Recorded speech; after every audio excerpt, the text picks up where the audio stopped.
Halo, Assalamualaikum warahmatullahi wabarakatuh. Kembali lagi bersama saya, Meunung, dengan bahasan materi news items. Ini adalah materi yang dipelajari di kelas 12. Nah, apa sih news item? Nah, kali ini kita akan bahas terkait definisi, definition, social function, generic structure, dan juga language features. Saya yakin kalian pernah menonton berita atau juga membaca berita, baik di surat kabar berupa kertas, paper, ataupun berita secara online. Ya. Karena memang sejak adanya internet, maka berita-berita yang bisa kita nikmati, kita akan bisa lihat di platform-platform secara online. Nah, berita apa yang menurut kamu menjadi topik bahasan menarik yang akan kamu tonton? Pasti beragam ya. Mungkin ada yang tertarik untuk menonton berita politik, atau juga membaca berita tentang ekonomi, atau olahraga, dan juga entertainment atau hiburan. Oke. Sebenarnya apa sih eh, berita itu? Oke, mari kita lihat. Ya, definition of a news item is a text which inform readers about events of the day. Jadi teks di mana kita disajikan tentang event atau kegiatan atau kejadian di hari tersebut. Okay. The events are considered newsworthy or important. Nah, tapi kejadian apa sih yang layak diberitakan? Jadi memang kejadian-kejadian yang diberitakan pasti yang bernilai berita, yang memang bisa atau layak disampaikan kepada banyak orang, ya, atau secara umum, ya. Jadi kalau berita tentang kamu punya kucing peliharaan, kemudian dia mungkin ternyata sakit, apakah itu perlu diberitakan? Mungkin tidak ya, paling itu mungkin hanya cukup di-share di grup WhatsApp keluarga kalian gitu ya. Jadi memang news item ini adalah wacana yang memberikan informasi terkait kejadian di hari tertentu. Dan kenapa kejadian itu diberitakan? Karena memang layak untuk disampaikan dan diketahui oleh banyak orang. Ya. Kalau berita-berita yang mungkin lebih personal tentu tidak diberitakan. Ya, itu harus sifatnya personal. Lalu apa sih social functionnya? Apa sih fungsi sosial dari memberitakan suatu kejadian? Ya, di sini social function is to inform readers of listeners or viewers about events of the day that are considered newsworthy or important. Ya, pastinya fungsinya kenapa diberitakan adalah untuk menyampaikan ke halayak ramai bahwa ada loh kejadian yang penting yang memang patut disampaikan dan diketahui oleh banyak orang. Contoh, misalnya kita sering membaca kejadian tentang kecelakaan lalu lintas, ya. Yang kemarin mungkin eh, mudik ya, ada kejadian di jalan tol gitu ya, dan itu mungkin sering banget terjadi. Semoga mereka baik-baik saja, semoga eh, tidak ada lagi kejadian serupa di masa datang. Nah, itu adalah salah satu kejadian yang memang patut disampaikan. Kenapa?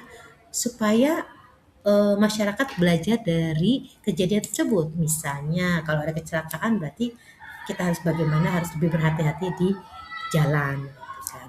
Atau berita tentang, nah yang sedang ini adalah berita tentang MBG, program MBG, ya. Kenapa sih diberitakan? Ya karena memang ini ada sebuah program nasional yang memang harus bisa kita evaluasi, harus kita lihat program ini berjalan dengan baik atau tidak. Itulah kenapa memang banyak berita yang berseliweran tentang MBG atau makan bergizi gratis. Ya, jadi memang hal-hal yang memang perlu disampaikan secara umum ke masyarakat itulah yang diberitakan sehingga informasinya sampai kepada para pembaca. Jadi menginformasikan hal-hal kejadian yang penting yang memang patut diketahui oleh masyarakat atau umum. Nah, apa sih bagian-bagian dari text news item itu sendiri atau the general structure apa saja? Biasanya memang kita ada headline ya, tapi itu biasanya headline itu judulnya, tapi itu tidak apa ya, bukan termasuk jenis structure, tapi memang biasanya ada. Nah, jenis structure utamanya adalah dia ada newsworthy event, ada rangkuman terkait kejadian yang memang layak untuk disampaikan. Kemudian kedua adalah background of events. Background of event itu berarti kenapa sih bisa terjadi? Ya. Jadi penjelasan kenapa kejadian itu bisa terjadi. Biasanya di background of events ini pasti munculkan siapa yang terlibat, who, kemudian what, apa kejadiannya, when, kapan kejadiannya, where, di mana kejadiannya, ya. Dan kadang why, kenapa bisa terjadi, how come, ya. Jadi itu background event. Jadi itu penjelasan detail kejadian tersebut, siapa yang terlibat, kapan dan di mana.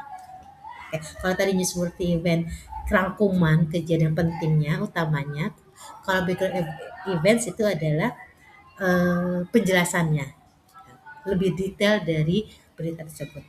Kemudian berikutnya ada sources. Apa itu sources?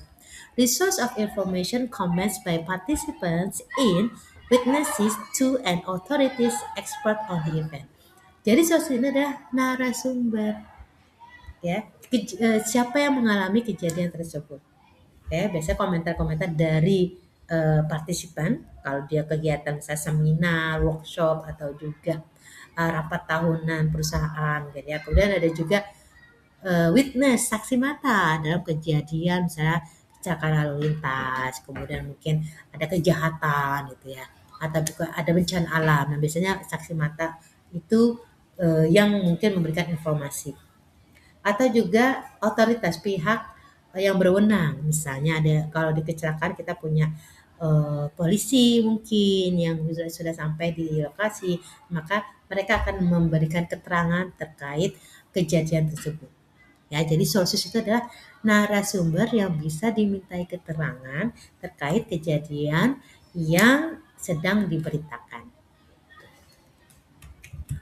Nah, ini contoh berita, news items, teks berita yang mungkin bisa kita kenali yaitu tornadoes right around the city. Ya, jadi angin badai tornado itu menghancurkan kota. Bagian mana sih yang disebut dengan newsworthy event-nya?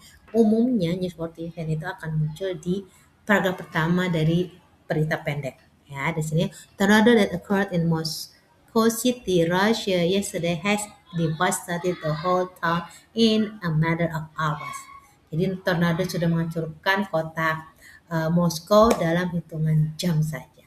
Ya. Background eventnya, elaboration atau penjelasannya, nah di sini akan dijelaskan bagaimana itu bisa terjadi, di mana kejadiannya, kapan kejadiannya, ya, dan dampaknya seperti apa. Oke.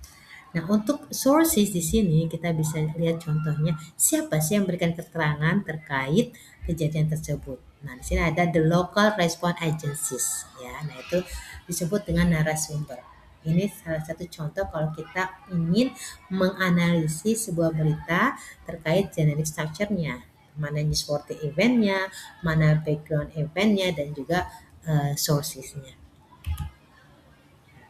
Language feature-nya atau fitur bahasa yang sering digunakan di dalam menulis teks berita adalah simple past tense. Jadi yang memang mengungkapkan bahwa kejadiannya sudah lewat, sudah terjadi. Kemudian ada simple present tense jika kejadian menggambarkan situasi saat terjadi itu, dan juga ada action verb, kemudian ada adverb, dan terakhir ada saying verb. Saying verb itu yang biasanya digunakan oleh narasumber, misalnya response, say, answer, ask, reply, inquire, tell. Itu untuk language feature. Nah, ini ada salah satu contoh untuk bisa menganalisa fitur bahasa yang digunakan dalam sebuah berita. Nah, silakan kalian nanti bisa mencari salah satu contoh berita, kemudian kita analisa terkait generic structure-nya. Oke, ini praktisnya. Silakan nanti kalian diskusikan bersama teman-teman di kelompok kalian. Oke, I think that's all for me terkait topik news item. Semoga kalian bisa lebih paham dan bisa kita semakin aware untuk bisa membaca berita yang penting, sehingga bisa kita tidak ketinggalan informasi yang mungkin akan membantu kita menjalani kehidupan kita sehari-hari. Okay, I think that's all. Thank you so much for today. See you. Assalamualaikum warahmatullahi wabarakatuh.